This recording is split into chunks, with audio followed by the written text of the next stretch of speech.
Lokal na pamahalaan ng Naga nais na mapanagot sa batas ang bawat mamamayang sangkot sa transaksyon ng iligal na droga. Ang ulat mula sa aming kasamang si Grace Rifama Simando ng Radyo ng Bayan Naga.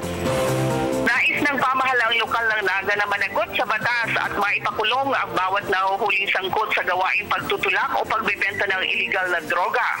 Ito ang nagbunsod upang isagawa ang periodic na pagpupulong ng sektor ng PIDEA, LGU, PNP at Prosecutor's Office para sa nararapat na konsultasyon at pagtutulungan sa mga kaso laban sa ipinagbabawal na gamot.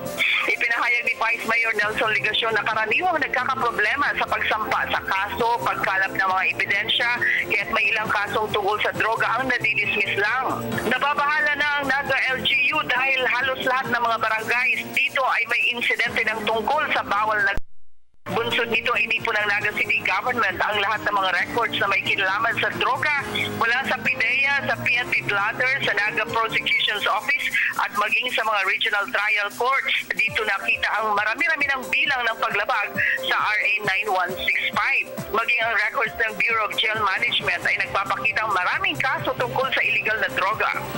Ayon kay Vice Mayor Nelson Ligacion, sadyang kailangan na ang mahigpit na pagtutulungan ng iba't ibang sektor laban sa ipinagbabawal na gamot. Radyo ng Bayan Naga, Grace Rifama para sa Telebisyon ng Bayan.